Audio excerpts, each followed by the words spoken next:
Magsisimula ang ating bagong kwento sa ating bagong bida na si Han Song-hyun, isang binatang nalumpo dahil sa isang trahedya. Dahil doon ay nagkulong na lamang siya sa loob ng kwarto dahil sa wala na siyang silbi at namumuhay ng kaawa-awa dahil sa kanyang kalagayan. Pero isang araw nagbago ang lahat matapos ma-awakening at magising ang kanyang kapangyarihan, ang skill na avatar. Ang avatar ay skill na may kakayahang kopyahin at paramihin ang sarili. Naging mas malakas si Han Song-hyun dahil sa kakaibang skill niyang ito. Dahil bawat avatar na kanyang magawa ay may kanya-kanyang special na abilidad. Ang unang avatar ng ating bida na si Hans, may kakayahan sa magic. Naging undead, archlich at kalaunay naging immortal king, na naging tagapagligtas ng sangkatauhan mula sa kadiliman. Ang kanyang pangalawang avatar ay si Heinz na may special ability na durability, may tibay ng pangangatawan. Ang pangatlong avatar ng ating bida ay si Heinz No. 2 na naging isang pureblood vampire. At ang ika-apat ay si Heinrich, may special ability na warrior at spirit, na naging isang paladin na tagapagligtas ng sangkatauhan mula sa liwanag. Isang umaga may isang lalaki ang nagpunta sa isang kwarto para tanungin ang isang tao. Salaysay ng lalaki na siya ay mula sa Special Investigations Department of the Ability Management Bureau. Tanong pa nito na kung ang pangalan ng kausap nito ay Han Song-hyun. Sagot ni Han na ating bida ay gaya nga ng nakikita nito siya si Han Song-hyun. Mungkahi ng lalaki na kapag si Han ay na-awaken ng kahit na anong abilidad ay ipagbigay alam kaagad sa Ability Department Bureau. Sumangayon lang naman si Han habang may sakle na tungkol. Naisip niya na kalahating taon na din mula nang may makausap siyang taong tagalabas. Kaya ibig sabihin lang nun ay hindi niya kailangang buksan ang kanyang pinto sa loob ng 6 na buwan ulit. Kumuha siya ng makakain sa kanyang ref para kumain pero expired na ang kanyang pagkain na nakuha kaya nagbuntong hininga na lang siya. Ayon kay Han na 2 taon na din mula nang huling labas niya. Sa ngayon ay patuloy pa rin siyang nagkukulong sa kwarto. Napakadumi at makalat ang kanyang silid. Sinasabihan pa siya ng ibang tao na isa siyang kaawa-awa. Nasabi na lang niya na malamang dahil sa kalagayan niya kaya siya mahina at kaawa-awa. Matapos niyang tumayo habang nanginginig ang mga binti na biktima lamang siya ng putang inang mundong ito. Tumingin si Han dahil sa breaking news sa TV. Nanunood siya ng isang balita kung saan nilalaban ng mga firefighter ang apoy sa shopping complex. Ang nansunog ng shopping complex ay isang awaken. Gumawa muna ito ng krimen bago mapunta sa ibang mundo. Nagulat si Han sa kanyang napanood ang tungkol sa awaken. Isang araw, may piling mga tao ang nanagising ang kanilang mga kapangyarihan ay tinatawag itong abilities. Kapag ang isang tao ay nagising ang kanilang ability, sila ay puwersahang dadalahin sa ibang mundo sa loob ng 24 na oras. Kapag sila ay may natanggap na mga kondisyon ay magpagkakataon pa sila na makabalik sa Earth. Pero kaunting tao lamang ang nagagawang makasurvive at makabalik sa Earth ng buhay. Ang ibang mga awaken na mas piniling gumawa ng masama ay gumagawa muna ng mga krimen sa huling oras bago ang mga ito matransfer sa ibang mundo. Dahil sa mga bastardong iyon, 2 taon ang nakalipas na wala ang kanyang pamilya at napinsala ang binti ng sabay. Kagagawa ng krimen ng mga masasamang awaken. Marahil may lakas pa siya ng loob para bumangon mula. Kaya sinubukan niyang palakasin ang kanyang mga binti sa pamamagitan ng pag-ehersesyo. Kahit nahihirapan ay kinaya niyang magpalakas ng binti para mabuhay sa pag-aakalang makalakad muli. Napapatanong na lang siya sa kanyang isip na kung bakit niya ginagawa iyon gayong wala namang epekto at hindi siya nakababalik sa normal na paglakad. Napagtanto niya na kaawa-awa siyang nilalang. Sa kalungkutan dahil sa kalagayan ay tinatanong niya ang sarili na bakit isang binti lang ang kaya niyang gamitin patungo sa pintuan. At kung may kakayanan lamang siyang baguhin ang lahat ay aalis siya sa kanyang silid at magpupunta kung saan-saan. Napabahing siya kasabay ng paglabas ng isang window sa kanyang itaas kaya laking gulat ni Han sa nakita. Ayon sa window na may na-detect na dimensional inflection point. Konektado sa Akasha system. May window pa na nagpakita na na-awaken siya sa unique na skill. Napatayo siya at napamura dahil sa mga pangyayari. Tanong niya kung na-awaken siya sa ganung paraan. Na-awaken niya ang unique skill na avatar.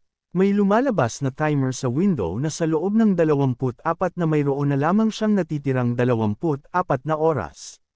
Mapasigaw na lang siya at napamura dahil sa ganun kabilis ay nangyari ang lahat. Sabay tinanong niya ang system na kung pinagluluko ba siya ng system.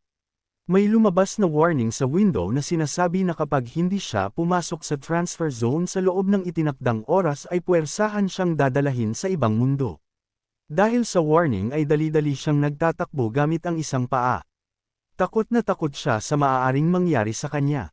Kaya dali-dali siyang nagkalkal ng mga kagamitan, habang iniisip niya na ang tungkol sa sabi-sabi na taon bago makabalik ang isang tao sa Earth matapos ipadala sa ibang mundo. Ang oras sa ibang mundo ay 10 bisis na mas mabagal kumpara sa Earth. Kaya ibig sabihin ay kailangan niyang makasurvive ng 10 taon sa kabilang mundo bago makabalik sa Earth. Kaya napatanong siya sa sarili kung kaya ba niyang mabuhay sa ibang mundo sa ganun katagal na panahon. 3 minuto na lang ang natitira bago siya ipadala sa ibang mundo kaya sobrang panginginig ang nangyayari kay Han. Hindi pa rin siya handa kahit kompleto na ang kanyang gamit. Tatapak na sana ang kanyang mga paang nanginginig pero ibinalik niya dahil hindi nga niya halos kaya na makapaglakad sa kanyang pintuan, ang mabuhay pa kaya sa ibang mundo. Paano siya mabubuhay sa ibang mundo kung wala siyang kapangyarihan at wala ding skills?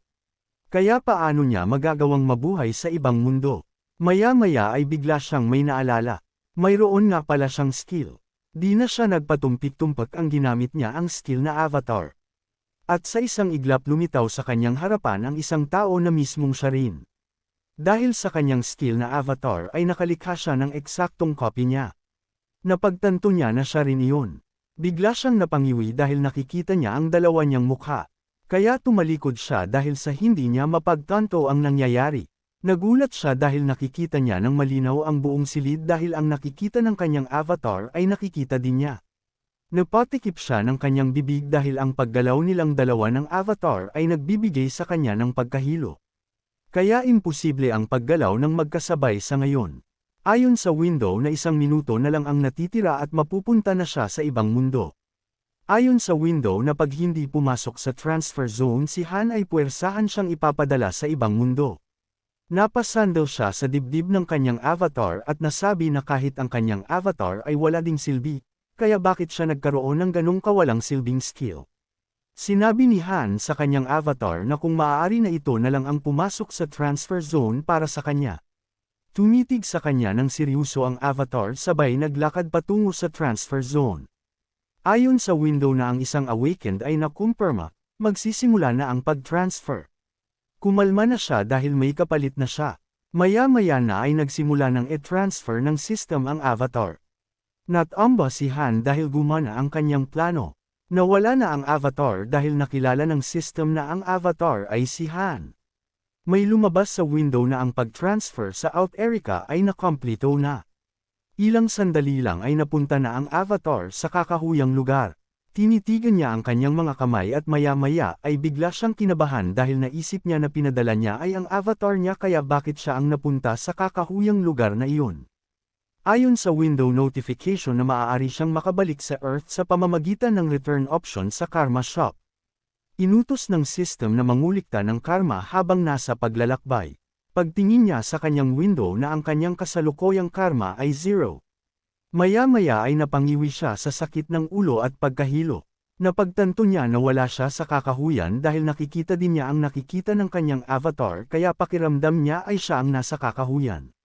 Sumigaw si Han sa pagkahilo na naramdaman. Hindi na siya nakatiis sa helong naramdaman kaya inansamo na niya ang kanyang avatar. Matapos ma-unsummon ang kanyang avatar ay napahawak siya sa kanyang bibig. Dali-dali siyang tumakbo papunta ng CR at tuluyang nagsuka dahil sa sobrang hilo. Muli niyang itinaas ang mga kamay para muling isummon ang kanyang avatar. Nilapitan niya ang kanyang avatar habang nagtatanong na ano ang kanyang gagawin sa walang silbing avatar na iyon. Maya-maya ay biglang nagulat si Han dahil may lumabas na notification na binabati siya sa kanyang nagawang achievement. Dahil nakabalik siya sa Earth nang hindi gumagamit ng karma sa shop. May notification pa na lumabas na makakatanggap siya ng special reward. May achievement din siya na na-unlock. Ang Dimensional Transfer Gate. Isang bisis sa isang araw siyang makakapunta sa isang lokasyon sa pamamagitan ng transfer gate. Hindi makapaniwala si Han sa achievement na kanyang natanggap. May notification pa na nagpakita na ang kanyang karma ay tumaas. Dahil sa nalaman ay napasigaw na lang siya sapagkat siya ang kaunahang awakening na nakabalik sa Earth sa pinaka-mixing oras. Pinagpapawisan siyang nakatitig sa kanya 1.9 milyon na karma. Manghang-mangha siya dahil napakarami nito para sa pag-on-summon ng avatar.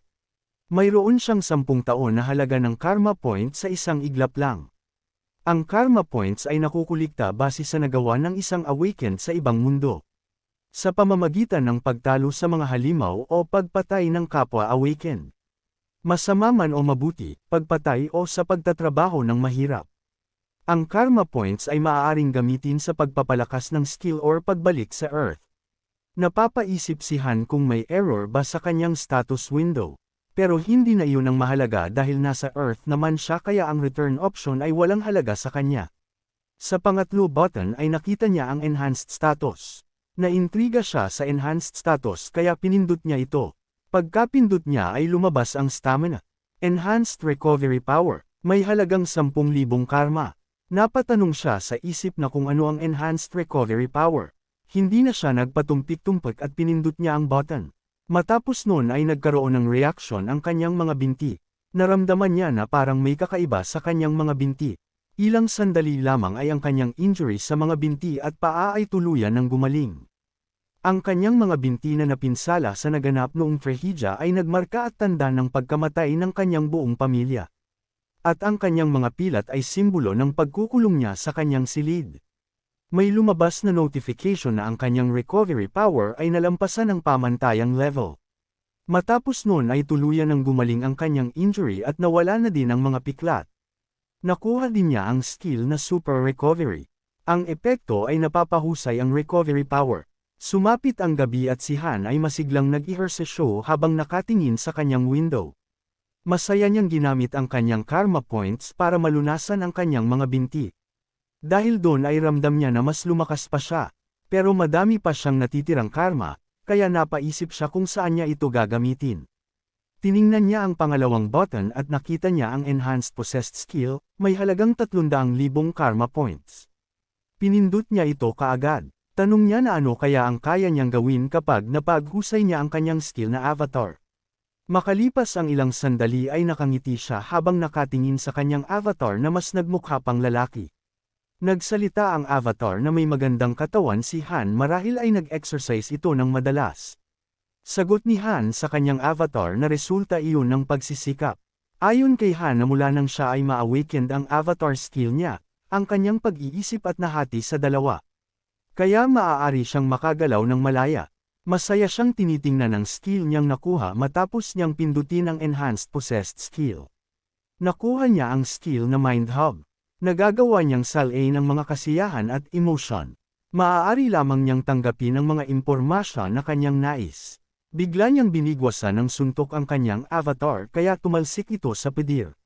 Dahil sa skill na Mind Hub ay hindi siya maaapektuhan ng kahit anong sakit o pinsala kapag avatar niya ang nakaranas nito. Pero ayon kay Han na hindi niya gustong makaranas ng kahit na anong sakit ang kanyang avatar. Nakatayo lamang siya sa napaka-dumi niyang silid nag-iisip siya kung anong sunod niyang gagawin, habang ang kanyang avatar ay nakahandusay lamang sa sahig dahil sa kanyang suntok dito. Masayang-masaya si Han habang naglalaro dahil kaya niyang maglakbay sa ibang mundo kahit nasa loob lamang siya ng kanyang silid. Kaya niyang kontrolin ang kanyang avatar katulad ng paglalaro niya ng video games. Sa kasalukuyan ay 3 na sila dahil 2 na ang kanyang avatar. Sa isip-isip niya na sa tuwing damadami siya ay mas lumalakas siya. Kaya nakakaramdam na siya ng pagkalito. Ni hindi siya makapagpasya kung ano ang ipapangalan niya sa mga ito. Hindi naman maaari na tawagin niya lagi ang mga ito ng avatar. Pero hindi siya magaling sa pagpapangalan. Isip na sila ng isip ng pangalan pero wala silang maisip. Maya-maya ay napatingin si Han sa lamesa at nakita niya ang cup na may pangalang Hans Coffee at Heinz Ketchup. Kaya pinangalanan niyang Hans ang una niyang avatar na kinuha sa Hans Coffee. May common na kasanayan sa Mind Hub at Super Recovery. May individual na kasanayan na Mana Affinity. Ang pangalawa niyang avatar ay pinangalanan niyang Heinz na hango sa Heinz Ketchup. May common na kasanayan sa Mind Hub at Super Recovery. May individual na kasanayan sa Durability. Pinagmasdan niya ang kanyang mga avatar na ang isa ay may mana affinity at ang isa ay durability. Napagdesisyonan na niyang gawin ang quest kaya pinapunta na niya si Hans sa ibang mundo para maglakbay na hito at maghunt. Habang si Heinz ay tahimik lang na nakaupo lamang sa sofa, nilinis naman ni Han ang kanyang mga kalat sa buong kwarto na basura niya sa nakalipas na taon.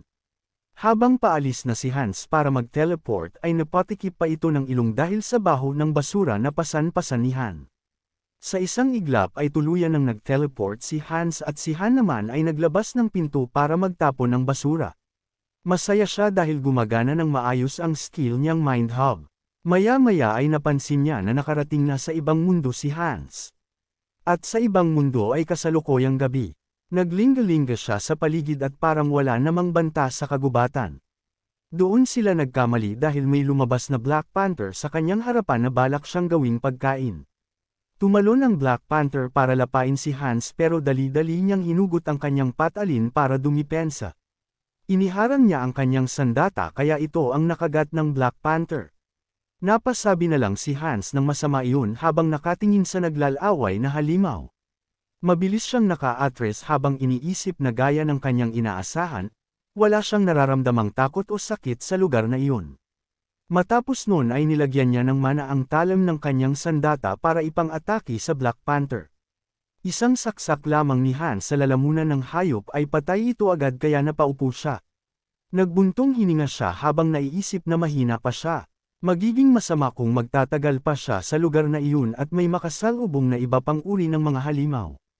Napalingon siya dahil may nakita siya sa di kalayuan.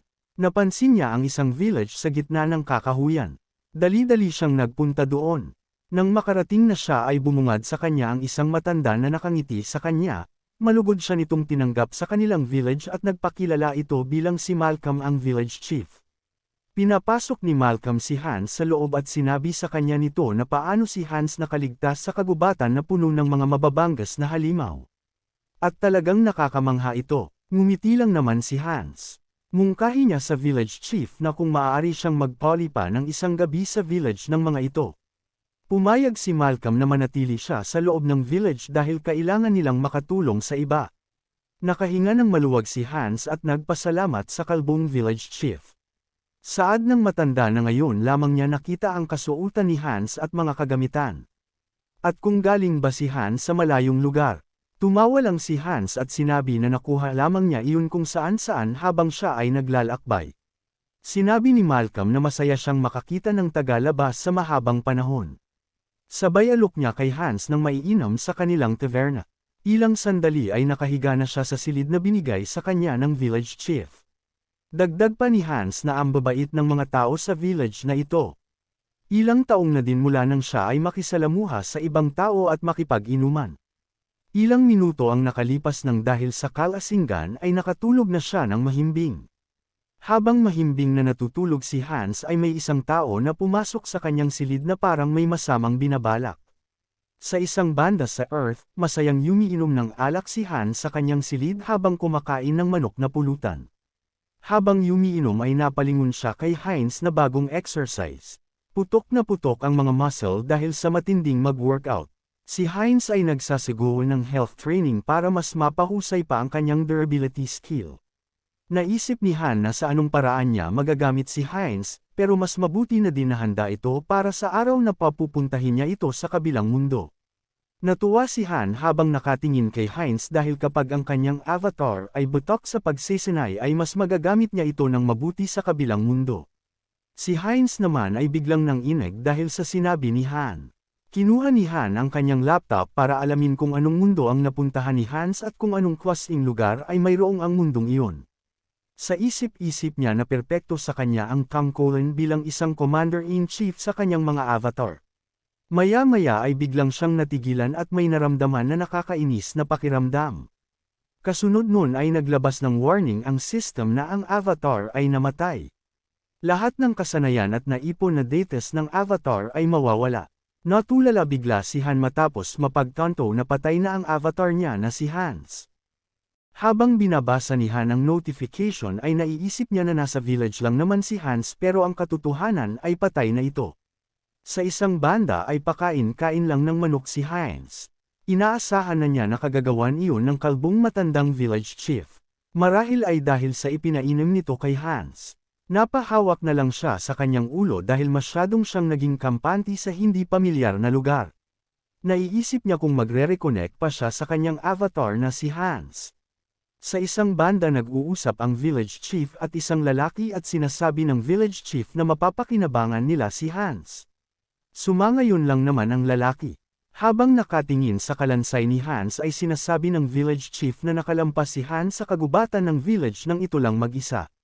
Kaya malamang ay may talento ito. Nakasandal lamang sa pudir ang kalansay ni Hans, mungkahin ng chief na isa itong elite skeleton. Makalipas ang ilang sandali ay nag-reconnect si Hans sa kanyang avatar na si Hans. Matapos nun ay bumalik ang buhay ni Hans, nagulat siya matapos makita na kalansay na ang kanyang mga kamay. Pagtingin niya sa kanyang status window ay nakita niya na ang kanyang race ay nagbago sa pagiging undead. Nakuha niya ang special skill na Decomposed Heart. Ang bagong race ni Hans ay undead, elite skeleton. Ang common traits at individual traits ay hindi nagbago. Hindi siya makapaniwala na isa na siyang undead. Ayon sa special notes, siya ay naging undead. Dahil sa epekto ng Mind Hub, ang kanyang isipan ay hindi nasira. Naglingga-lingga siya sa paligid habang naiisip na ano iyon at nasaang lugar siya. Nagulat siya sa mga undead na nakatayo sa kanyang harapan, kaya napamura na lang siya sa kung ano ang mga bagay na iyon. Napagtanto niya na dahil iyon sa bastardong kalbong village chief. At napatanong na kung ang buong village ay ginawa nitong mga undead. Maya-maya ay biglang nang bukas ang pinto at may pumasok na lalaki, kaya si Han ay hindi gumalaw para hindi mapansin ng lalaking pumasok. Naalala niya na ang lalaking iyon ay ang taong nasa taverna kahapon. Nagbuntong hininga ito ang sinasabi na gaano katagal siyang magbabante sa lugar sa kabundukan. Naisip ni Han kung ang mga taong nakita niya kahapon ay mga black magician. Napansin ng lalaki na nakaupo si Hans sa pader.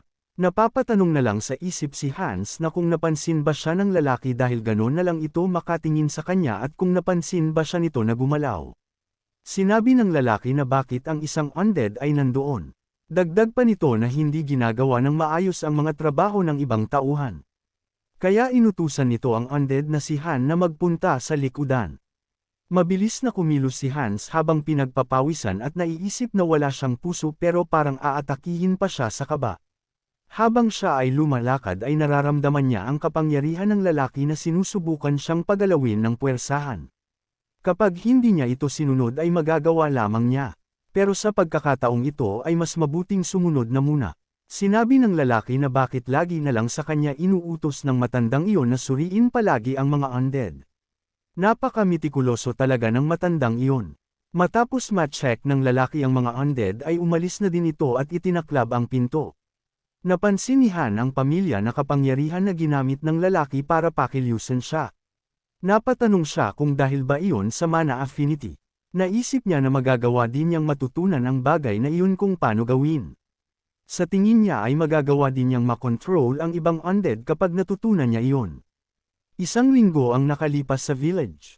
Makikita si Hans na sinusubukan pagalawin ng isang undead habang nakaupo sa itaas ng mga kahon. At buntong hininga siya sabay gumamit ng magic affinity at nagliyab ang mga mata. Matapos nun ay matagumpay niyang napagalaw ang undead kaya natuwa siya. Habang nakatingin sa undead ay nasabi niya na sa wakas kaya na niyang kontrolin ang ibang undead. Naggagalaw ang undead kaya naisip ni Hans na sobra naman yata iyon dahil napakalam niya ng kilos nito. Sa isip-isip niya ay isang undead lamang ang kanyang kayang pagalawin sa ngayon. Sabay tanong na kung ganun lang ba ang kayang gawin ng isang elite skeleton. Biglang naagaw ang kanyang atensyon ng isang huni at pagtingin niya sa ibaba ay nakita niya ang isang daga. Kaagad niya itong hinuli at itinaas habang nakahawak sa mga buntot. Sinabihan ni Hans ang daga na ito ang naggasgas sa kanyang mga binti sa loob ng isang linggo. Sinabi ni Hans na napakabilis ng maliit na nilalang na ito. Naisip niya na maliit at mabilis na nilalang, kaya bakit hindi na lang ito ang gamitin niya liban sa tao. Naglabas siya ng kapangyarihan sa kanyang daliri sabay binigwasang patayin ang maliit na daga. Matapos noon ay napatay ang daga, kaya sinubukan na ni Hans kontrolin ito gamit ang kanyang kapangyarihan. Natuwa siya dahil nagtagumpay ang kanyang plano. Pinangalanan niya itong Alfred sabay pinatakbo palayo para simulan ang kanilang Operation Night Watch. Pinagmanman niya si Alfred sa mga nagaganap sa labas. Huminto si Alfred dahil sa lalaki na nasa may pintuan na panay reklamo sa inuutos sa kanya ng matandang kalbo. Binuksan ng lalaki ang isa pang silid gamit ang susi. Habang nakamasid si Alfred ay napapatanong si Hans kung mga undead pa sa ibang silid. At kung dapat pa ba niya itong sundan. Sa isang silid na binuksan ng lalaki ay naramdaman ni Alfred ang nag-umapa na demonic energy na nagmamula dito. Napagtanto ni Hans na dadama niya ang enerhiya iyon kahit na siya ay nasa malayo. Magiging mapanganib kapag lumapit pa si Alfred doon. Sinundan ni Alfred ang lalaki palabas at nag-report ang lalaki sa mas mataas sa kanya. Tanong ng lalaki na kung kailan matatapos ang kanilang pinupresiso. Salaysay ng lalaki na ang fragment ng Immortal King ay nararamdaman niya na hinihigip nito ang itatagal ng kanyang buhay. Sagot ng isang lalaki na kung hindi ba iyon mangyayari balang araw.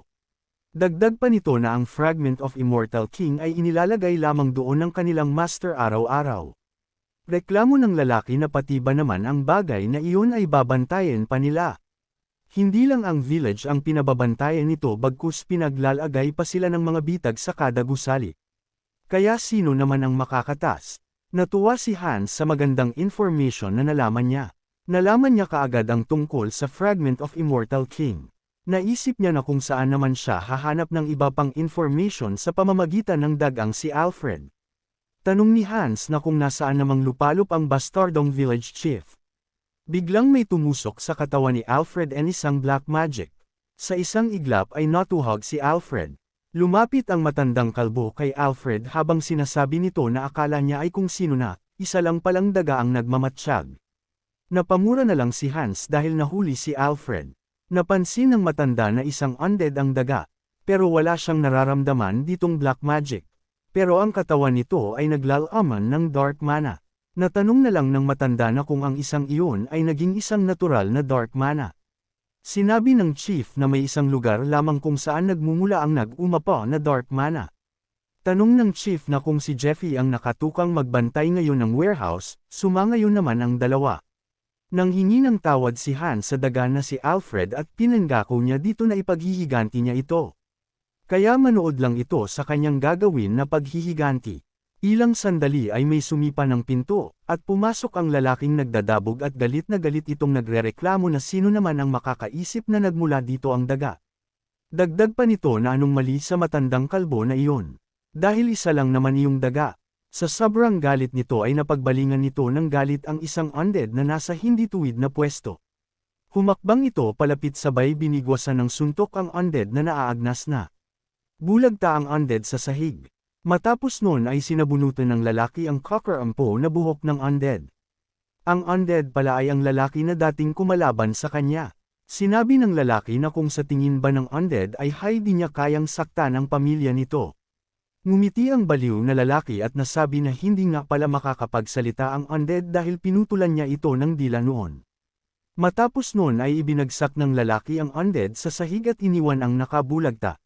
Salaysay ng lalaking reklamador na masaya talaga ang paghuli sa mga taong bastardo na nasa village. Lumapit ang lalaking reklamador sa asawa ng undead. Biglang lumitaw sa likod ang kaninang nakabulagta na undead.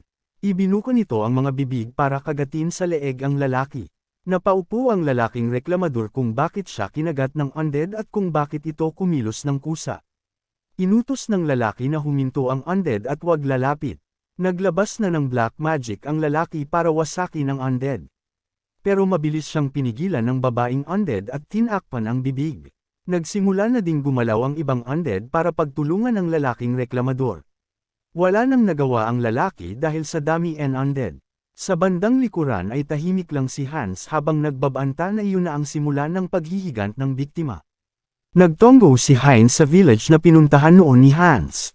Hinarangan siya ng dalawang bantay. Sinabi ni Heinz na ang kanyang kapatid ay nasa loob ng village. Sinabi ng mga bantay na umalis na ang kapatid ni Heinz noon pa. Salaysay ng bantay na kung sa tingin ba ni Heinz ay basta na lang nila papapasukin ang mga tagalabas sa village nila. Sagot ni Heinz na at least ipakita man lang sa kanya ang village chief para makausap niya. Maya-maya ay dumating ang village chief at nagtanong na kung ano ang komosayon na nagaganap sa mga bantay at sa tagalabas. Nagpakilala si Kalbo na siya ang village chief. Binati ni Heinz ang village chief na kalbo. Matapos makita ng matanda si Heinz ay laking gulat nito, dahil nakita na niya ang mukha na iyon. Nagpakilala si Heinz na siya ang kakambal ni Hans. Ang taong nagpunta sa village na ng mga ito noong isang linggo. Sa isip-isip ni Han na nasa Earth na madali na sa kanyang kontrolin ang dalawang katawan ng sabay. Salamat kay Heinz dahil sa pakikipag-usap nito sa village chief pampalipas oras para magawa ni Hans ang pakay nito. Sa isang banda ay nasa isang silid si Hans kasama ang ibang undead at sa gitna nito nakalutang ang Fragment of Immortal King na naglalabas ng malakas na demonic energy. Habang nakatitig si Hans sa Fragment of Immortal King ay nararamdaman niya na nag-umapa sa kapangyarihan ito. Napansin niya na hinihigop nito ang mga dark energy sa mga katawan ng ibang undead na nakapalibot dito. Patuloy ang pag-absorb ng dark energy sa mga undead. Pansin din ni Hans sa mga undead na malalakas ang mga ito. Naisip niya na ang silid na pinaglagyan sa kanya noon ay silid kung nilalagay ang mga reject na undead. Mabilis na dinakma ni Hans ang Immortal King Fragment, sabay ipinasok sa loob ng kanyang dibdib. Matapos noon ay nagkaroon ng malakas na pagsabog sa harapan ni Hans. Sa labas naman ay patuloy parent si Heinz na nagpapakilala na kapatid niya si Hans. Patuloy niyang pinapatuyan ang kanyang sarili sa village chief. Nagmaang-maangan ang kalbong village chief at sinasabi nito na mahirap paniwalaan ang mga sinasabi ni Heinz. Maya-maya ay biglang may naramdaman ng village chief. Sinigawan nito sa mga bantay na may kakaibang nangyari sa Fragment of Immortal King. Bigla ng chief inutos sa mga bantay na patayin si Heinz sabay nag-anyong demon at umalis ng mabilis patungo sa Immortal King Fragment. Biglang sinaksak ng mga bantay si Heinz gamit ang mga sibat, pero laking gulat nila nang biglang nawala sa harapan nila si Heinz. Nagtaka sila kung saan na nagpunta ito. Sa isang banda matapos ipasok ni Hans ang Fragment of Immortal King sa kanyang dibdib ay nakaramdam siya ng nag-umapaw na negative emotion sa kanyang isipan, kaya napahawak na lang siya sa kanyang bungo sa sobrang negative na kanyang nararamdaman. Kahit na sinasala na ito ng skill na Mind Hub ay patuloy pa rin ang pagpasok ng negative emotions. Natanong na lang niya sa kanyang isipan na kung paano natitiis ng iba ang ganong emotion at paano sila nakakatayo sa kalagayang iyon. Matapos noon ay nagliwanag ng matindi si Hans sabay nagkaroon ng malakas na pagsabog. Ayon sa notification window na nakamit niya ang hinihinging kondisyon at tuluyan ng nag-involve. Naglakas si Hans patungo sa liwanag at nagkapunit-punit ang kasuotan. May lumabas na banggang entity information na si Hans ay isa ng immortal mages, Dim Illich. May dark energy na nag-umapa sa kanyang mga dibdib at mga mata. Ayon pa sa kanyang notable information ay tumaas ang kanyang rank dahil sa Fragment of Immortal King. Ang dark magic na nakapalod sa fragment ay magiging bahagi na ng kanyang entity. Nakuha din niya ang special skill na Evil Wisdom. Dagdag pa ng notable information na biniyayaan siya ng matinding pagkaunawa at talento sa dark magic. Sa isang banda may lalaki na nagbabante sa pintuan, nagbubuntong hininga ito habang sinisisi si Jeffy, dahil kung hindi sa kapabayaan nito na madespatcha ang isang undead na daga ay hindi sana siya magbabantay ng ganon. Maya-maya ay biglang natulig ang tainga ng bantay matapos sigawan ng village chief gamit ang black magic at tinawag itong bastardo. Sagot nito sa village chief na wala namang problema sa lugar na iyon. Utos ng village chief na wag itong magsalita ng mga walang kwentang bagay. Puntahan na lang nito ang Fragment of Immortal King at kontakan si Jeffy. Mabilis na sumunod ang lalaki, matapos nun ay sumilip ito sa pinto at inutusan. Si Jeffy na tingnan ang fragment, pero walang Jeffy na sinasagot kaya sumigaw na ang lalaki kung naririnig ba siya ni Jeffy. Sa loob ng pintuan ay may nagliliwanag na nilalang na nakatayo. Sinabi ng lalaki na bakit hindi nagsesalita ito, hindi niya alam na hindi si Jeffy ang kinakausap niya kundi ang isang undead. Inulusot ng mga undead ang kanilang mga kamay mula sa pintuan, kaya natulala ang lalaking nagbabante. Sa sobrang gulat nito ay napasigaw na lang ito. Binati ni Hans ang lalaking nagbabante. Tanong pa ni Hans na kung maganda ba ang panahon ngayon sa labas habang nagliliyab ang Immortal King's Fragment sa kanyang dibdib. Sa gulat ng bantay ay hindi ito makapaniwala na nagsisalita ang isang undead. Naglabas na ito ng black magic sabay inatake ang mga undead na nasa likod ng pintuan. Hindi man lang napinsala ang mga undead bagkus nabuksan pa ang pintuan, kaya nakalabas ang mga undead. Sinabi ni Hans na kung alam ba ng lalaki na ang hindi pagpansin sa kanyang pagbati ay nakakasakit ng kanyang damdamin. Ginaya ni Hans ang black magic na ginamit ng lalaki kanina at pinalabas sa kanyang mga kamay. Sa isip-isip niya ay hindi niya alam kung dahil ba sa kanyang special skill na evil wisdom o hindi, pero nang dahil lang sa pagtingin niya sa dark magic na ginawa ng iba ay kaya na din niya itong gawin. Matapos nun ay pinasabog ni Hans ang mga kabahayan kaya napukaw ang atensyon ng mga tao doon. Pinalabas ni Hans ang mga undead sabay inutos na walang sinumang nabubuhay sa lugar na iyon ang bubuhayin. Kaya dali-daling nagsipag sugod ang mga undead para paslangin ang mga tao. Natigilan si Hans dahil sa nakitang liwanag at pinapasabog ang kanyang mga undead. Tumilapon sa kanyang tabi ang isang undead dahil sa kapangyarihan ng matandang kalbong village chief. Inis nitong sabi kay Hans na naging isa na talaga itong elite skeleton. Nag-uma pa sa galit ang kalbong village chief tapos nagtanong kay Hans na kung ano ang ginawa nito sa Fragment of Immortal King. Sagot lang ni Hans na matagal-tagal na din at kung nakikilala pa ba siya ng village chief. Nagpasalamat pa si Hans sa kalbong matanda dahil nawalan siya ng puso. Kaya kumuha siya ng isa sa warehouse para ipalit sa nawala niyang puso. Nag-init lalo sa galit ang kalbong matanda dahil hindi siya makapayag na inilagay lang ang Fragment of Immortal King sa isang mababang uri ng nilalang. Sinabi ng kalbong matanda na mamatay na si Hans, kasabay ng pagtaas niya ng mga kamay at gumamit ng skill na Finger of Deaths. Nagkaroon ito ng matinding black magic sa mga daliri sabay tinire sa kalansay na si Hans. Dahil sa atakeng iyon ay naputol ang braso ni Hans at tuluyang tumilapon. Sinabi ni Hans sa matandang kalbo na pagiging magalang ang pag-iintay at huwag umatake habang may nagsisilita pa. Galit na sinabi ng matanda na tumahimik si Hans, bakas sa kanyang mga mata na nagliliyab ang sobrang galit kay Hans. Dahil ang kanyang pinaghirapan ng maraming taon ay basta lamang kinuha ni Hans ng ganun lang kadali. Malapit na sana niyang makuha ang kapangyarihan na mas malakas pa kahit kanino pero ninakaw lang ng isang skeleton. Dagdag pa nito na hindi yun matatapos lamang sa isang elite skeleton na naging dimilage dahil lang sa pagkuha sa Fragment of Immortal King. Kaya umatake ulit ang kalbong matanda kay Hans ng isang malakas na black magic. Kasunod ng pagcast ng Thorn of Darkness. Nagkaroon ng mataas na turay na madaming tinak pataas kasama si Hans. Mabilis naman na nakareact si Hans sa high tier na skill na iyon, gumamit siya ng Dark Shield para protektahan ang kanyang sarili. Pinawalang bisa ni Han ang skill na iyon at pagkabagsak niya sa lupa ay sinundan ulit ng kalbong matanda ng atake si Hans na desidido itong talunin si Hans sa isang labanan. Gumamit ang kalbong matanda ng broken ectoplasm patungo kay Hans. Sinanggalang ni Hans ang mga atakeng iyon gamit ang kanyang mga kamay, ayon kay Hans na nakakainis ang matandang kalbo dahil sa tuwing gagamit ito ng skill ay binabanggit pa nito ang pangalan ng skill na iyon. Mungkahi ni Hans na mamatay na ang matandang kalbo na kalaban ni Alfred.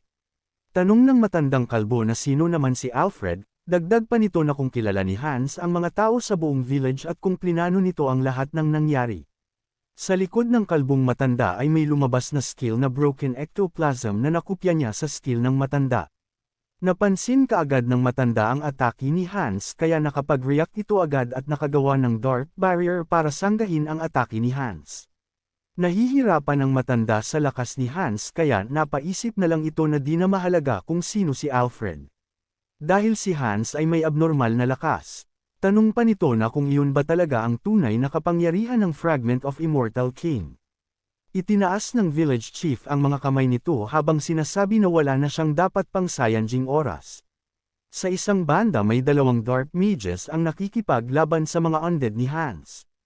Maya-maya ay nagulat ang isang dark mage matapos makita na ang kanyang kasama ay nahihigop ang soul palabas ng katawan. Sumunod natin siya kasabay ng ibang mages na nahigop ang mga soul. Kaya wala na siyang nagawa kundi matiik dahil nawawala ang kanilang mga soul sa katawan. Matapos mahigop ng village chief ang mga souls ng kanyang mga alagad ay nagkaroon siya ng black crown sa kanyang mga kamay. Matapos nun ay inilagay ng village chief ang black crown sa kanyang kalbong ulo habang nanlilisik ang mga mata kay Hans. Tanong ni Hans sa matandang kalbo na kung pinalakas ba ng matanda ang kapangyarihan nito gamit ang mga souls ng lahat ng dark mages sa village. Galit na galit ang matanda na nagganda ng malakas na black magic sa kanyang mga kamay para tapusin si Hans. Hindi pa natatapos mag-cast ng skill ang matandang kalbo ay binanatan na siya ni Hans ng skill na Finger of Deaths na natutunan ni Hans sa pamamagitan lang ng pagtingin, sapol sa puso ng matandang kalbong lampasan sa likod. Napaluhod ang matanda sa tinamong atake sa kanyang dibdib. Pang-osar ni Hans sa matandang kalbo na halos makakatulog na siya sa haba ng pagbanggit nito sa pangalan ng mga skill nito na ginagamit. Lumapit si Hans sa matanda na may pad-ayla dila pa. Sabay nagpasalamat sa mga skill na itinuro ng matanda sa kanya. Hindi makapaniwala ang matandang kalbo na mamamatay lamang siya ng ganun-ganun lang. Dagdag pa nito na kaawa-awa siya, at tuluyan ng bumulagta at namatay. Tumangala si Hans sa langit at nagtanong kung nanunood ba si Alfred, dahil naipaghig-antay na niya ito sa kalaban nitong matanda. Dagdag pa ni Hans na sana mapayapa na ito. Lumitaw ang dagang si Alfred sa mga buwan na naka-thumbs up kay Hans. Sa isang banda sa lugar kung saan nagdarasal ang isang santa. Bigla itong may naramdaman na nakakatakot na pangitain. Dali-dali itong nagpasok sa silid at hinahanap si Bishop Martin. Tanong ng Bishop Martin na kung tapos na magdasal ang Saint Riestar. Sumagot ang santa na tapos na siyang magdasal, sabay mungkahi sa Bishop Martin na kung pwede ba nitong tawagin ang lahat. Dahil ang sinyales na nabuhay na ang Immortal King ay tukoy niya sa bandang kanluran. Gulat na gulat si Bishop Martin matapos marinig ang tungkol sa Immortal King. Dali-daling nag-alis si Bishop Martin para magpatawag ng meeting sa lahat. Sa isip-isip ni Saint Riester na nabuhay ng muli ang Immortal King na ang bigay ng takot sa nakararaming sa loob ng daang-daang taon. Ayon sa kanya na hindi niya hahayaang mangyari iyon muli. Naglakad si Hans sa mga nagkalat na kalansay matapos matalo ang kalbong matanda. Nasabi na lang niya na matindi ang naging pinsala, dahil mayroon siyang nasa 100 undead pero halos lahat ay naubos. Paluko niyang sinabi na kapag naubos ang mga kawal ay kailangan dapat ibalik. Natutuwa pa siya sa pagiging necromancer niya dahil maaari niyang ibalik ang kanyang nawalang mga kawal na undead. Bigla siyang natigilan matapos maalala na wala nga pala siyang braso, naputol dahil sa kalbong matanda. Kailangan muna niyang ayusin ang kanyang braso bago ang ibang bagay. Naglingga-lingga siya habang naghahanap ng buto na ipapalit sa braso niya. Matapos nun ay nakakita siya ng kasing sukat kaya hiniklas niya ang braso ng kalansay para ikabit sa kanyang nawalang braso. Ginamitan niya ng skill na super recovery para magdugsong ang mga buto. Natuwa ang luko-lukong si Hans dahil sakto lang sa kanya ang bago niyang braso. Nasabi niya na oras naman para ibalik ang kanyang mga kawal na undead. Nagsimula na siyang buuin muli ang nagkalure-lure na mga undead. Isa-isa niya itong binuhay muli para gawing mga alagad.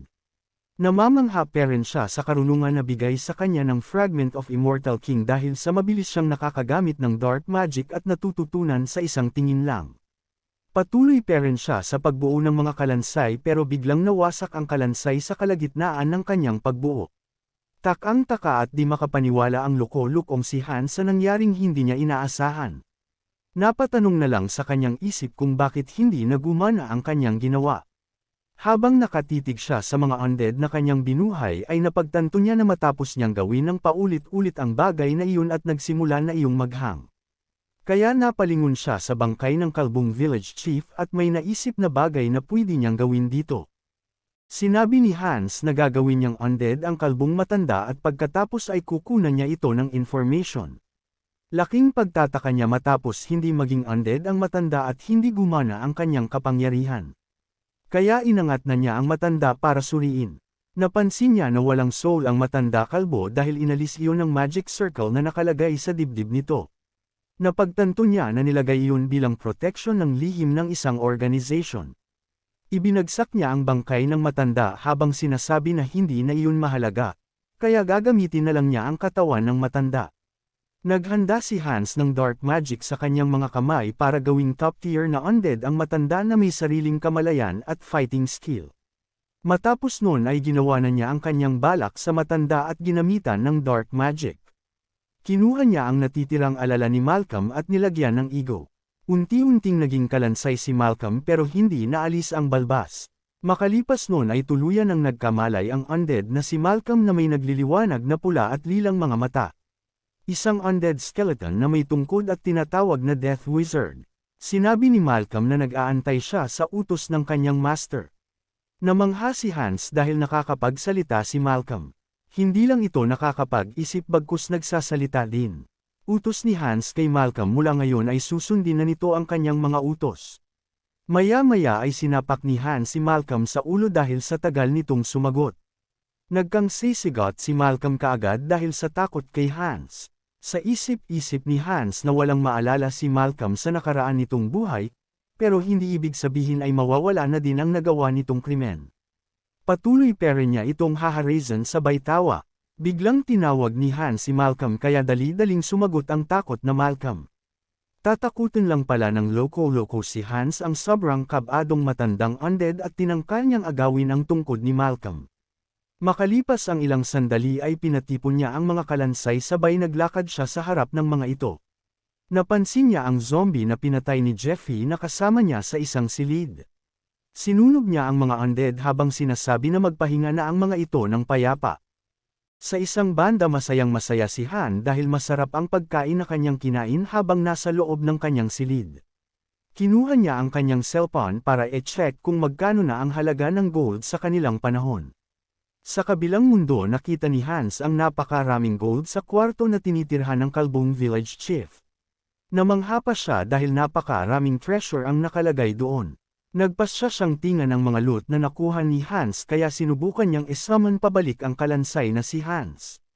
Matapos noon ay lumitaw sa kanyang harapan ang kalansay na si Hans habang naglalabas ng malakas na hangin. Nang makita niya ang hitsura ni Hans ay laking takot niya sa appearance nitong kalansay.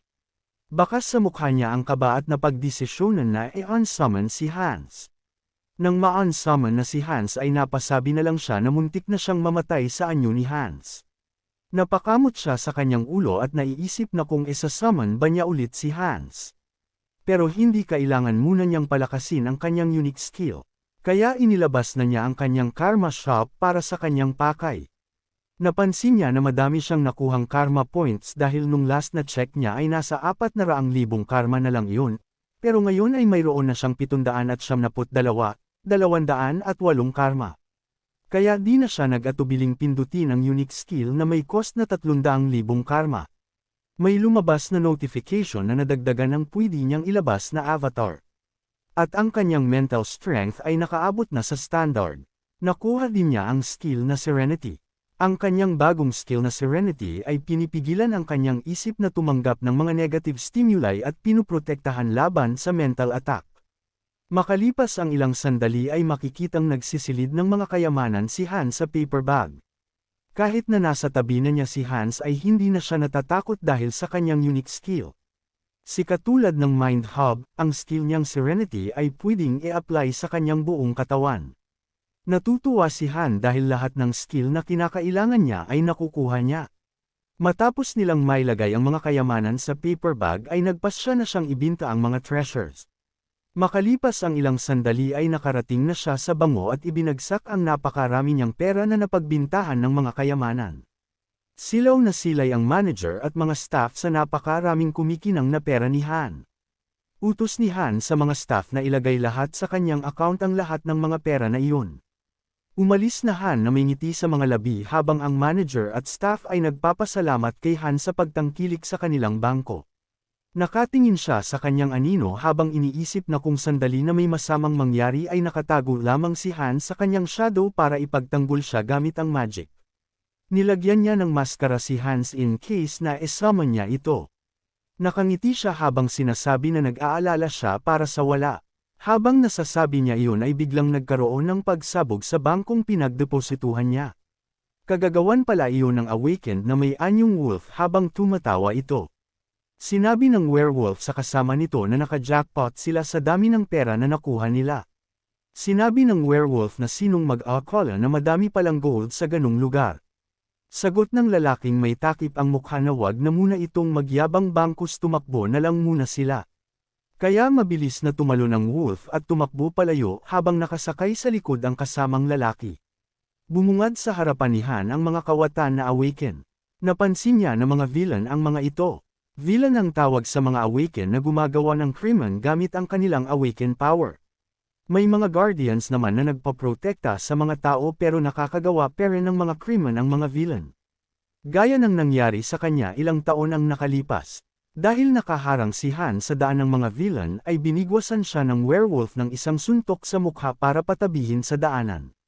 Matapos nun ay tumakbo na palayo ang mga kawatan na villain. Napahawak na lang si Han sa kanyang pisngi na nasapak ng werewolf. Masaya ang mga kawatan dahil umaayon ang lahat sa kanilang plano. Ayon sa lalaking nasa likod ng werewolf na may 3 minuto pa naman bago dumating ang mga guardians. Dagdag pa nito na kailangan nilang sumali kay Portal. Napansin ng werewolf na parang wala si Portal sa kanilang tagpuan. Pagdating nila ay nakita nila na nakahandusay sa sahig si Portal at walang malay. Nilapitan agad nila si Portal para kamustahin ito. Pero may palapit na sa kanila kaya sinabi ng lalaki na may maskara na tumingin si Wolf sa bandang unahan. Sa kanilang harapan naglalakad si Hans palapit mula sa dilim. Tanong ni Wolf na kung isang guardian ba ang palapit. Sagot ng Cam ang may takip sa mukha na hindi guardian ang bastardong iyon. Naglabas ng dark magic si Han sa kanyang mga kamay, habang sinasabi sa mga kawatan na si Han Song-hyun ay walang magagawa na kahit ano. Pero siya na si Hans ay kaya niya. Wala nang nagawa ang mga kawatan kundi mapasuko sa takot kay Hans na naglalabas ng matinding dark magic sa katawan. Sa kabilang banda nagdudumali at patakbong paparating naman ang mga membro ng Korean Returnee Association Guardian. Ngunit natigilan sila ng ang madatnan sa lugar ay ang nakahandusay at walang malay na mga villain. Takang na itanong nila kung sino ang naglakas loob na lumaban sa mga ito, dahil bakas ang matinding pinsala na natamo ng bawat isa. Nang mapansin nilang hindi pa ganoon katagal nang matalo ang mga ito, mabilis silang kumilos upang suriin lugar ngunit walang nakitang sino o anuman. Dahil si Hans ay mabilis ding bumalik sa anyong anino at patungo sa ating bida, na animoy nasisiyahang nakangiti kasunod ang pag-iinat. Matapos ang pakikipaglaban ng kanyang avatar na si Hans nagsimulang maglakad papaalis si Sang-yun, habang nasa isip na magandang pampawala ng stress ang ganoong aktibidad. Nakatayong tinitingala naman ikalawang avatar ni Sang-yun na si Hines ang nakamamanghang loob ng city, nakangiti pa nitong nasabi na hindi nga nagsisinungaling ang matandang si Malcolm. Mayabang siyang naglakad papasok ng lungsod kasabay ang pagngiti, dahil ito na ang panibagong painaya niya sa ibang mundo. Ngunit takang nagpalingalinga siya nang mapansin ang katahimikan sa lugar at wala man lang makitang tao sa paligid. Wala man lang checkpoint na haarang sa mga papasok na inaasahan sana niya, kaya't napagdesisyonang mag-ikot-ikot pa sa lugar. Natigilan naman si Hines nang madaanan ng dalawang lalaki na sinisikla ang isang babaeng humihingi ng tawad at isa pang pagkakataon. Saad pa ng tatwang lalaki sa babae na 2 silver coins ang dapat niyang ibigay sa loob ng 3 araw, at kapag hindi ito naibigay ng babae hindi na nila siya matutulungan pa. Habang pinanood ito ni Sang-yun nasa isip niyang normal na ang ganoon sa isang syudad, matapos makita ang dalawang magnanakaw na namimilit sa isang batang babae kaya't hindi na niya ito pinansin pa, saka nagpatuloy sa paglalakad. Bigla naman siyang nabangga ng babaeng nakita kanina na agad ding humingi ng tawad, na itanong naman ni Hines sa babae kung alam ba nito ang paikat-sikot sa lugar. Nasa isip ni Sang-yun na kinakailangan din niya ng isang guide. Naitanong naman ng takang babae kung sino ang lalaking kaharap niya, bilang sagot sinabi naman ni Hines na siya ang tao na maghahir sa babae, saka ipinakita ang 2 silver coin. Nagliwanag naman ang mata ng babae matapos sabihin ni Hines na pag-usapan nila ang tungkol sa kanyang trabahong ibibigay. Matapos ito isang maliit na bahay ang kanilang pinuntahan upang doon tumuloy si Hines, tanong naman ng babaeng si Diana kung nagustuhan ba ito ni Hines. Si Diana ay isang ulila at kinakailangan niyang kumita ng pera para sa kanyang may sakit na kapatid. Hindi niya mabayaran ang mga gastusin hanggang sa makilala niya si Hines. Inabot ni Hines ang 2 silver coins kay Diana saka sinabing bumalik bukas ng umaga sa lugar na iyon, nakangiting tinanggap naman ito ng babae saka umalis. Matapos pumayag si Diana na maging guide ni Hines sa lugar, kinakailangan niya itong bayaran ng 2 silver coins kada araw. Nakahiga sa kama si Hines habang sinubukang makatulog sa bahay na pinagdalhan sa kanya ni Diana. Ngunit matapos na ang magdamag-tamlay na napabangon si Hines, at hindi man lang nagawang makaidlip dahil sa hindi komportableng higaan, agara naman siyang napatayo ng makarinig ng mahinang pagbahing mula sa labas. Nang sumilip siya mula sa bintana nakita niya si Diana na panay ang bahing dahil sa lamig, kaya't tak ang napatanong kung ano ang ginagawa nito sa labas ng ganoon kaga. Malawak na ngunit lang sa kanya si Diana saka bumati ng magandang umaga. Habang nakaupo sa hapag at kumakain ng agahan, humihikab pang sinabi ni Hines na huwag ganoon kaga pumunta si Diana. Namumuala namang mabilis din tumugon ito at tinawag siyang sir na hindi naman nagustuhan ni Hines. Naitanong pa ni Diana kung kakainin pa ba ni Hines ang nasa plato nitong pagkain, sagot naman ni Hines na kunin na niya ito kung nagugutom pa ang babae. Nakangiting nagpasalamat naman si Diana saka mabilis na isinilid sa kanyang dalang bag ang kinuhang tinapay. Ang lugar na kanilang kinaroroonan ay ang syudad ng Azanto, isang maliit na bayan sa kaharian ng Thalia na makikita sa kanlurang bahagi ng kontinente. Mukha itong normal at sinaunang lungsod kaya't napatanong si Hines, matapos makita ang mga misteryosong marka sa pader ng buong lugar. Masuri niya itong pinagmasdan habang inaalam kung ano ito matapos mapagtanto na hindi pintura ang ginamit sa pagsulat ng simbolo, mula sa gilid sinabi naman ni Diana na dugo ang ginamit sa pagsulat. Inamoy-amoy naman ito ni Hines upang makasigurado, ngunit hindi pa rin niya magawang masabi kung dugo nga talaga ang panangsulat sa simbolo. Sa gitna ng kanyang pagdududa sinabi ni Diana na alam niyang kahapon ay kumain si Hines ng deer meat stew, na ikinagulat naman ni Hines kung paano ito nalaman ng babae. Malawak ang ngiting paliwanag naman ni Diana na nabiyayaan siya ng matalas na pang-amoy. Sa kabilang banda dahil sa narinig na mamangha namang nasabi ni Sang-yun na kakaiba ang kakayahan nito na maaari nang ituring bilang abilidad. Nagpatuloy sila sa paglalakad habang patuloy pa rin ang pagtatanong ni Hines kay Diana tungkol sa simbolong nakita. Ayon kay Diana ang simbolong ito ay palatandaan ng isang samahang tinatawag na Barkolak na kumukontrol sa kanilang lugar. Hindi na nagawa pang tapusin ni Diana ang sinasabi ng biglang mapahinto sa paglalakad, agara namang tanong ni Hines kung ano ang problema ng babae. Sagot naman ni Diana na meron siyang naaamoy na kakaiba. Saka hinarap si Hines at sinabing isa itong bagong bake na tinapay. Dagdag pa niya na dahil nasa bayan si Hines ay kailangan niya itong matikman, gulat namang naitanong nito J. Diana kung seryoso ba ito dahil kakatapos lang nilang kumain. Tumatakbong saad naman ni Diana na kaya pa niyang kumain ng mas marami, kaya't walang nagawa si Hines kundi sumunod. Sa kabilang banda ang tunay na naamoy ni Diana ay ang dugo ng isang taong nagtatago sa loob ng isang silid, kaya't mabilis siyang umisip ng alibay upang maiwasan ito. Matapos ang ilang araw mag-isang nakasandal si Hines sa pader habang inip na inaante ang kanyang guide na si Diana, bahagya namang magpag-aalala sa isip dahil hindi pa nito nagawang malate, kaya't naisip na baka may masamang nangyari. Nakuha naman ng isang lalaki ang kanyang atensyon nang tawagin siya nito at lapitan kasama ang isa pa nitong kasamahan. Saad ng lalaki kay Hines na sandali silang mag-usap, kaya't naisip ni Sang-yun na mukhang may mangyayaring di maganda. Agaran iniabot ni Hines ang ilang piraso ng silver coins, saka nakangiting sinabi na hindi ito maraming ngunit nawa ay maging sapat para mapanatili ang kapayapaan. Tumatawa namang nagkatinginan ang dalawang lalaki habang sinasabi na napakamasunuri ng lalaking kaharap nila. Alam ni Sang-yun na ito ang nararapat niyang gawin, matapos makita ang parehong simbolo sa leeg ng isang lalaki nang nakita sa pader. Inis pang nasabi ni Sang-yun na marahil matindi ang ginawang pambubuli ng mga ito kay Diana, matapos maalala ang takot nito nang sabihin sa kanyang huwag siyang magtagal sa kanilang lugar. Habang naglalakad papalayo ang dalawang lalaki narinig ni Hines ang usapan ng mga ito, tungkol sa pagkuha sa isang bata. Narinig pa niyang saad ng lalaki na hindi niya alam ang dahilan dahil sumusunod lang sila sa utos. Nang marinig ito agarang naisip ni Sang-yun na si Diana ang pinagbatang pinag-uusapan ng mga ito, kaya't mabilis niyang pinigilan ang pag-alis ng dalawa. May pagdadalawang isip man ngunit desidido siyang malaman kung si Dana nga ba ang kinuha ng dalawa. Kasabay ng pagkayem ni Hines ng kamao na iisip naman ni Sang-yun na uutakan niya lang ang dalawang lalaki, at sa sandaling maging delikado na ang sitwasyon agaran niyang papabalikan si Hines. Puno ng diin na sinabo ni Hines sa dalawang lalaki na meron lang siyang ilang bagay na nais itanong. Ngunit agaran ding napatigil at napalingon sa likod nang marinig ang patawag sa kanya ni Diana. Pinapalagatok pa ng dalawang lalaki ang kamao at mayabang na itinanong kung ano ang nais malaman ni Hines. Nakangiti at pinagpapawisang saad naman ni Heinz, nais lang niyang itanong kung sapat na ba ang naibigay niyang silver coins. Itinaktak ni Heinz ang dala niyang sisilan ng coins matapos wala ng anumang matira, nang ibigay niya ang lahat ng silver coin sa dalawang lalaki.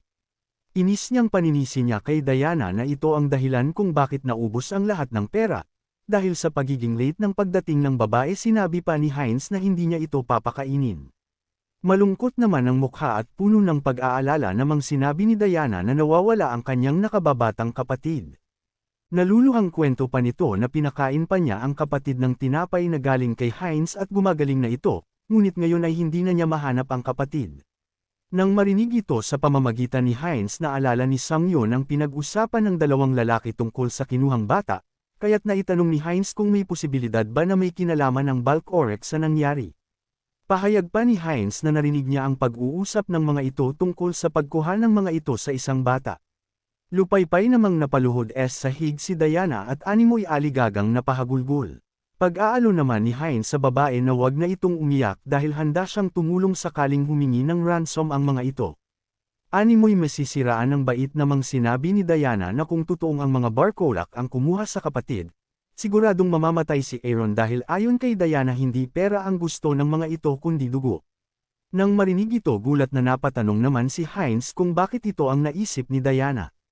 Habang nakayuko at nakakapit pa din sa ulo, nagsimulang magkwento si Diana. Ayon sa kanya, ang kanilang lugar ay isang farm ng dugo para sa mga vampires. Sa isang banda nakatayo naman sa bubungan ng isang lalaki habang tinatanaw ang mga nagkalat na skeleton. Ramdam ng lalaki ang itim na mahika sa buong paligid, kaya't naisip niya na ito ay dahil sa infernal conflict na dala ng Undead King.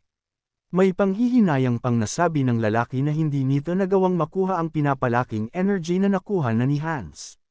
Nakalabas pa ang mga pangil nitong sinabi na hindi niya alam kung sino ang tumalo sa kanya, ngunit alam niya kung saang direksyon ito pumunta. Saad pa ng bampirang lalaki na hindi magtatagal at mahuhuli din niya ang mga ito. Kasunod ang pagngisi na nakalabas ang kanyang pangil.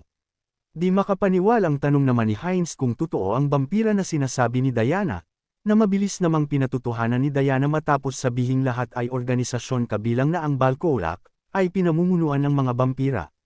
Patuloy pa ang pagdaloy ng mga luha ng babaeng sinabi na kahit makatakas pa sila sa city hindi pa rin sila makakaligtas, saad pa niya na gayunpaman ginagawa nila ang lahat upang makasurvive araw-araw. Paghagulhol pa niyang pahayag na sa huli, siya at ang kanyang nakababatang kapatid ay magiging pagkain din ng mga vampira. Agad na hinawakan ni Heinz ang pisngi ng humahagulgol na si Diana, saka sinabing ayusin ng babae ang sarili dahil kung totoo na ang mga vampira ang kumuha sa kapatid ni Diana, ay wala na silang marami pang oras. Seryosong tanong pa ni Heinz kung alam ba ni Diana kung saan posibleng dinala ang kanyang kapatid. Habang kapit pa din ang mukha, patuloy na lumuluhang tanong naman ni Diana kung nagpipresenta ba ng tulong si Heinz. May pag-aalala pa nitong pahayag na napaka-imposible nito, kahit na sa isang katulad ni Heinz. Seryoso ngunit bahagyang nakangiti namang sagot ni Heinz na wag mag-alala si Diana, dahil ang kanyang nakatatandang kapatid ay isang professional pagdating sa pagdadala ng mga bastardo sa hell. Desidido ding nasabi naman ni Sang-yeon na simula na ang misyon nilang tulungan ang malas na babae. Sa kabilang banda, masayang naglalaro ang mga nagsusugal naman ang mga lalaking miyembro ng Barcolak, na itanong pa ng isa kung saan galing ang silver coins ng kalarong lalaki. Pagmamalaking saad naman ng lalaki na nakuha niya ito sa tandang lalaki na nadaanan niya nung umaga. Natigilan naman sila nang marinig ang malakas na pagbukas ng pinto at iluwan nito si Heinz. Galit na napaasak ng tanong ang isang lalaking nakaupo, ngunit mabilis namang pagpigil ang ginawa ng isang lalaki saka tumayo at lumapit kay Heinz. Mabilis niyang kinapitan sa ulo si Heinz saka tinapik-tapik dahil naalala ng lalaki na ito ang nagbigay sa kanya ng mga silver coins, nakangiting saad pa niya sa kasama na marahil naroon si Heinz upang muli sila bigyan ng pera. Ngunit takang naitanong naman niya kung paano nagawang lampasan ni Heinz ang nakabantay na gwardya, kaya't naisip na marahil sinuhulan ito ni Heinz.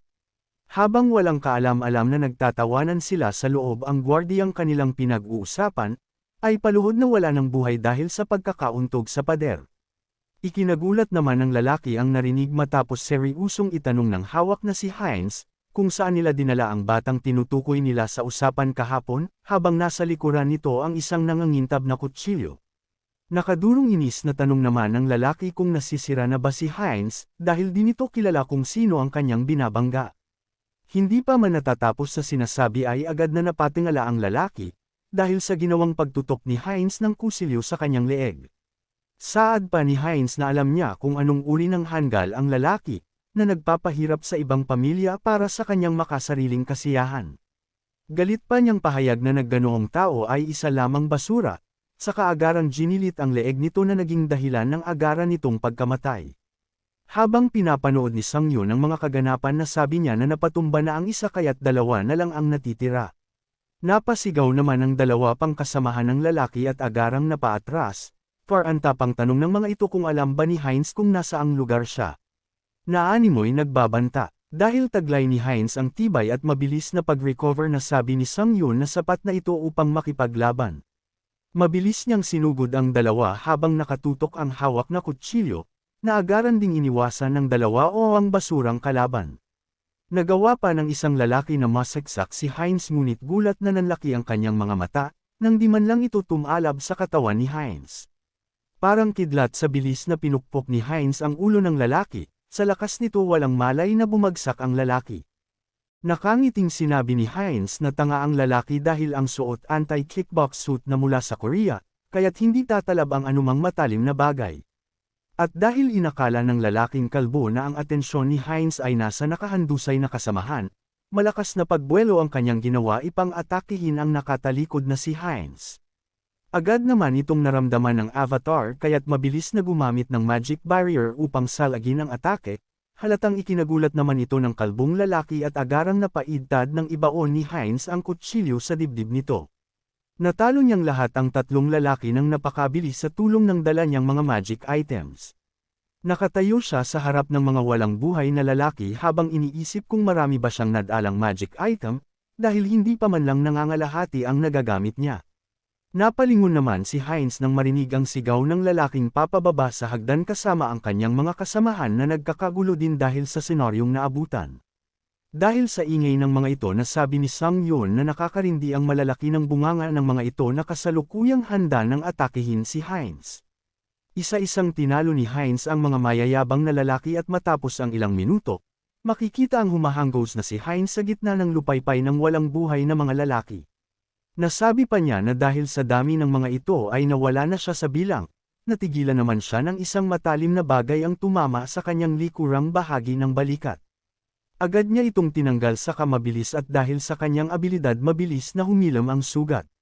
Nilapitan naman niya ang lalaking naghagis ng patalim sa kamalakas na inapakan nito sa mukha, kasunod ang pagtatanong kung nasan ang batang lalaki. Nahihirapan man sa pwesto, nagawa pa ng lalaking magmatigas at sabihin hindi niya ito sasabihin kay Hines ng ganoon kadali. Pahayag pa ng lalaki na pagsisisihan ni Hines ang pangingialam dahil paparating na ang kanilang master, at magiging sigurado na ang kanyang kamatayan oras na makita siya nito. Lalo namang idiniin ni Hines ang pagkakaapat sa mukha ng lalaki, sa kasarkastikong nagpasalamat sa impormasyon. Sinabi pa ni Hines na dapat ang lalaki ang mag-alala sa kanyang sariling buhay, kasunod nito ang malakas na sigaw ng lalaki na umabot hanggang sa labas, palatandaan ng huli nitong pagbuga ng hininga. Malakas na bumukas naman ang pintuan ng silid na kinaroroonan ni Aaron, nipatikip naman ng dalawang kamay sa ulo ang bata na halatang sobrang takot, kasunod ang pagmamakaawang hayaan siyang mabuhay.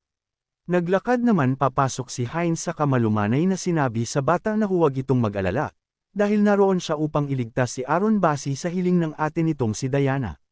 Patuloy naman ang pagtatanong ng bata upang makasigurado, at habang nag-uusap ang dalawa makikita ang malaking paniki na lumilipad patungo sa bahay kung saan sila naruroon. Pag-aaya naman ni Hines sa bata na kailangan na nilang umalis bago at ipapaliwanag na lang ang iba pang detalye oras na makauwi. Ngunit bago pa man sila makaalis, lumapag ang paniki sa loob mula sa bintana na naramdaman naman ni Hines. Agaran pang nagbago ang anyo nito, kasuno ang pagsabing sino ang mapangahas na makialam sa kanyang pagkain. Naglakad papalapit ang nilalang na may matatalim na kuko habang patuloy ang pagtatanong kay Hines kung pinaglalaroan ba nito ang kanyang pagkain. Nang humarap sila, nakita nila ang lalaking nakatayo sa malapit, na nagtanong kung mula ba si Hines sa Covenant of Destiny o kapatid ng batang lalaki. Sa kabilang banda alam ni Sang-yoon na isang vampira ang kaharap dahil sa suot at itsura nito. Saad pa ng vampira na alam ni Hines ang mangyayari sa oras na suwayin sila ng mga tao. Nakangising sagot naman ni Hines na isa lamang siyang tagalabas, at tinulungan niya lang ang bata matapos madaanan ito. Namumula naman ang mga mata ng vampirang nakangiti, saad pa nito na napaka-boring nang narinig sala nagpalabas ng pulang enerhiya mula sa kanyang kamay. Ayon pa sa vampira mas gusto niyang kainin ang mga batang lalaki, kaya't maaari nang mamatay si Hines na nagiging hadlang sa kanyang hapunan.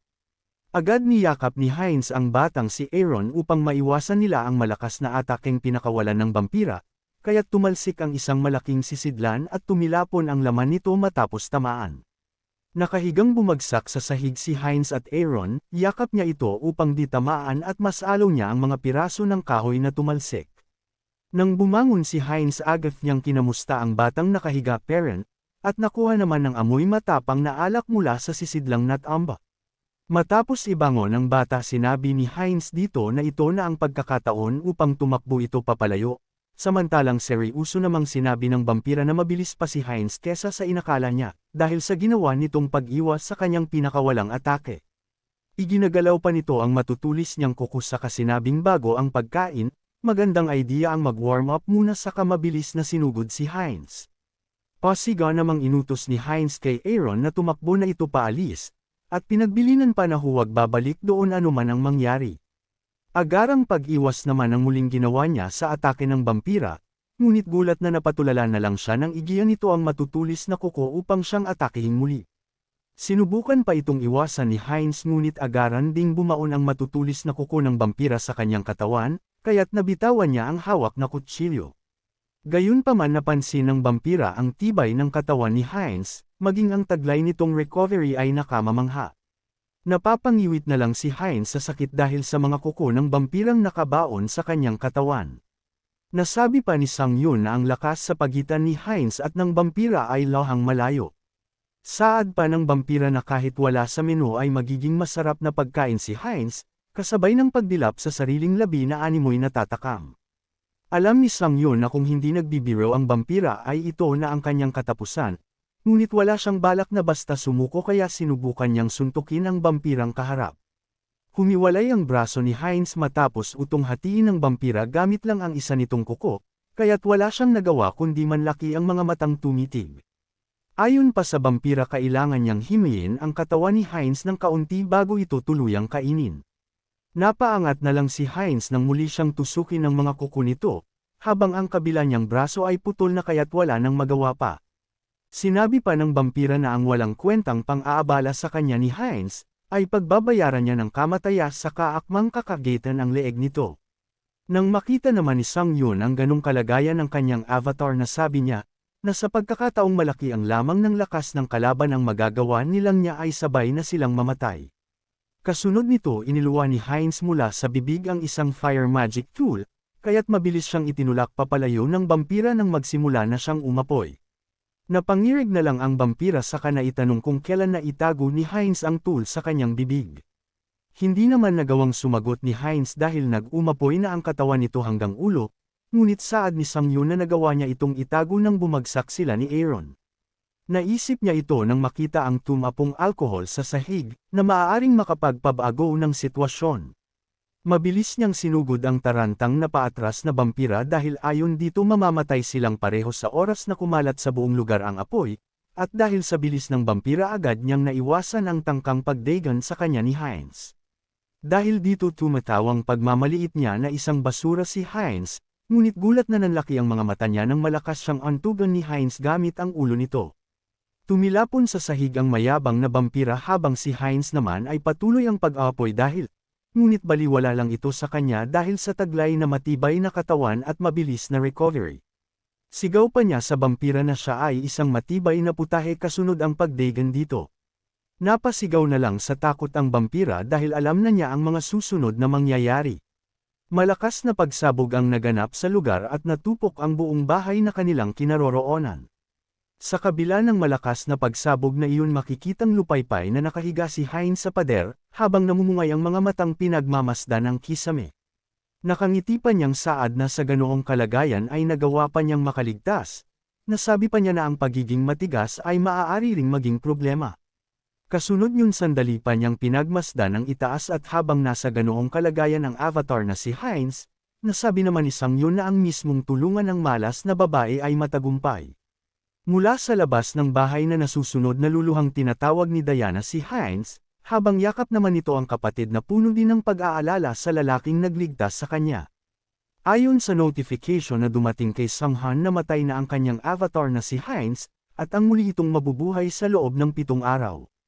Sa kabilang banda matapos nangyari makikita si Diana habang kausap ang isang matandang lalaki, na agaran ding umalis matapos niyang linisan ang sapatos nito. Nakahinga naman ng maluwag si Diana at napalingon sa likod ng hilingin din ng isang lalaki na linisin ang kanyang sapatos. Nakangiting sumagot si Diana saka inalok na maupo ang lalaki, ngunit nagliwanag ang mga mata niya nang malinaw na makita kung sino ang lalaking kaharap. Mahigpit na yakap ang agad iginawad ni Diana sa nakangiting si Hines, kita ang saya nito matapos makita na ligtas ang kanyang big brother. Mangiyak-ngiyak pa niyang isinubsob ang mukha sa pagkakayakap ng tapikin siya behind sa ulo, at sabihin hindi siya ang klase ng taong basta lang mapapatamba. Isang kasinulangan ito dahil ang tunay na Hines ay totoong namatay at kailangan pa ng 1 linggo bago ito muling mabuhay. At dahil ayaw ni Sang Yun na mag-alala si Diana gumawa siyang muli ng isa pang avatar at tinawag niya itong Hines 2. Habang patuloy pading nakayakap si Diana may pag-aalalang naitanong naman ni Sang Yun, kung mapapansin kaya nito na iba na ang kanyang kaharap. Ngunit dahil sa nakitang reaksyon ng babae na pagtanto niya na ito pa rin ang Hines na unang avatar, dahil magkapareho ang amoy ng kanilang kaluluwa. Tiningala naman ni Diana si Hines 2 saka may pag-aalalang sinabi na hindi na dapat bumalik pa si Hines sa lugar, ayon pa kay Diana ay marahil kasalukuyan ng hinahanap ng mga vampira S. Hines. Nakangiting sagot naman ng avatar na hindi kailangan mag-alala ni Diana, dahil napaghandaan na niya ang mga ito. Ayon kay Sang Yun sa tulong ng Immortal King na si Hans, hindi magiging problema sa kanya ang mga vampira. Habang tahimik ang gabi isang paniki ang animoy nagbabantay sa labas ng isang bahay, kung saan naruroon ang abalang si Hines 2 sa pagtingin sa kanyang status window.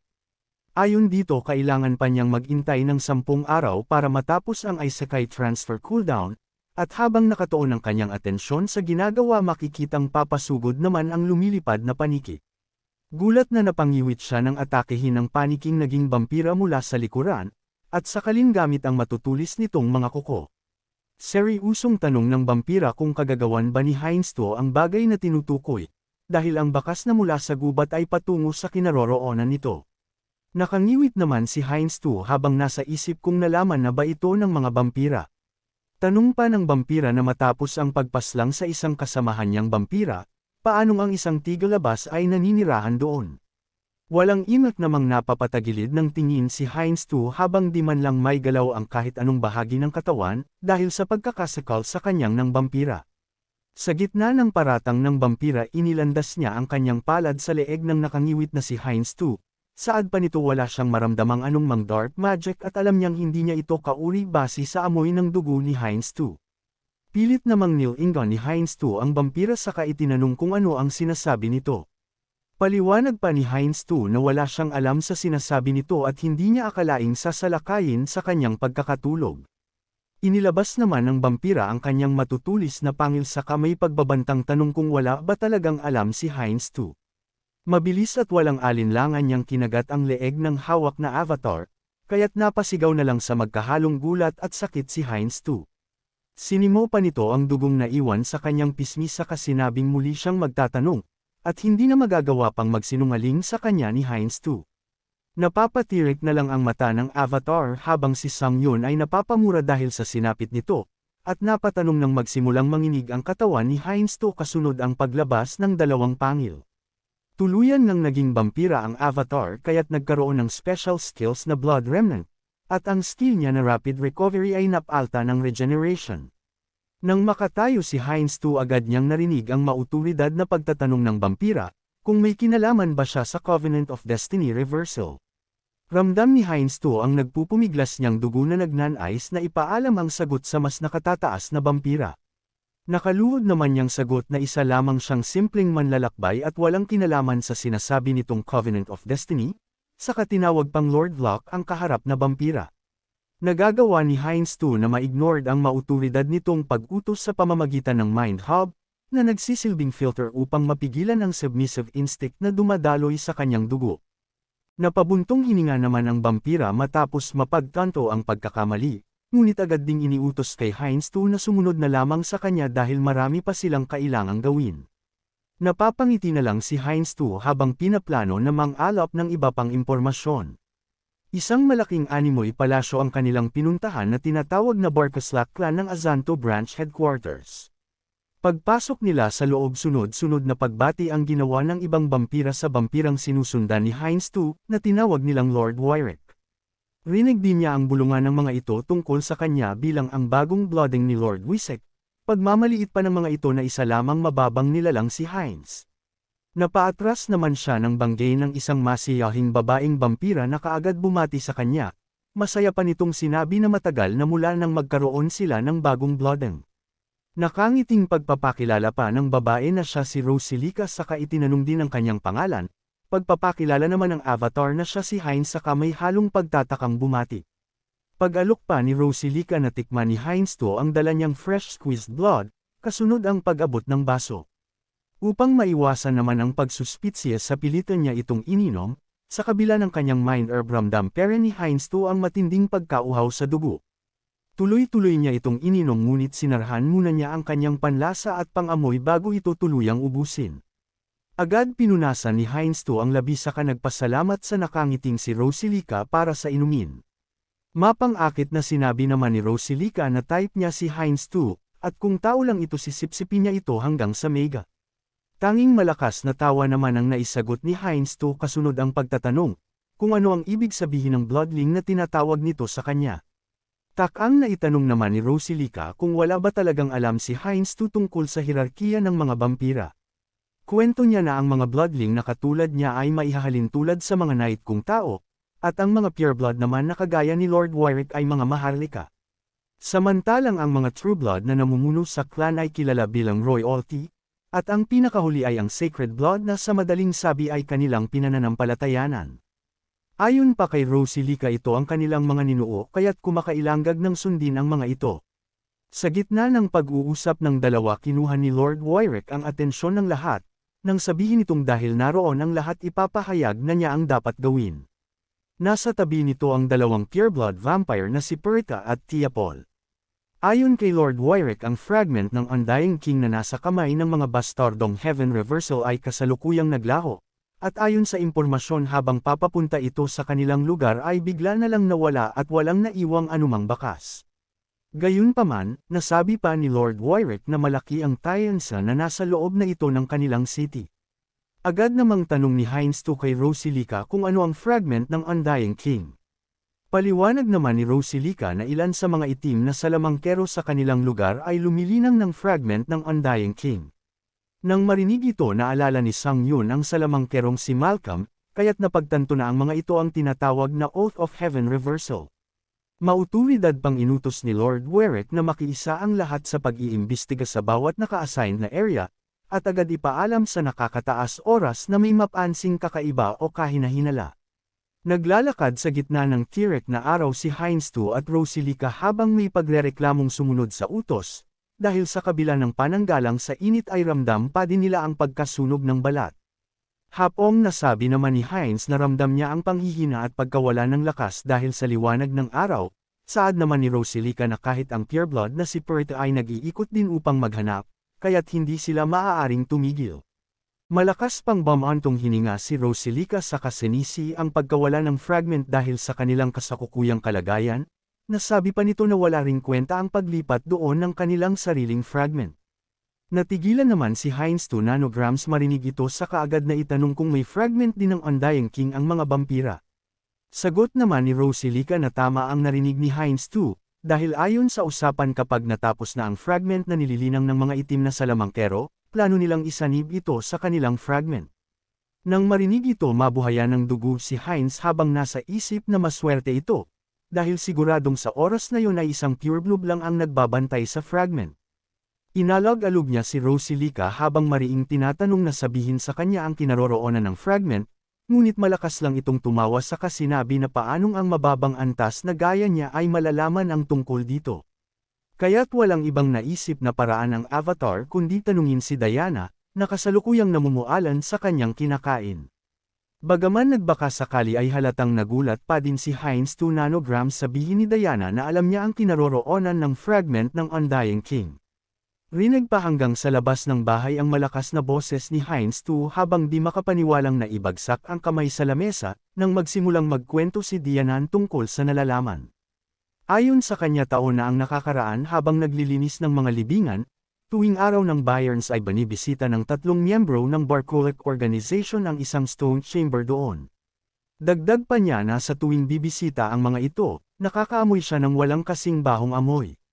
Napakapit naman sa Bobo ang Avatar saka naisip na sulit ang kanyang pag-iimbestiga, habang si Aaron naman ay napagtanto na kung bakit siya pinagbabawalan noon ng kanyang ate na lumapit sa libingan.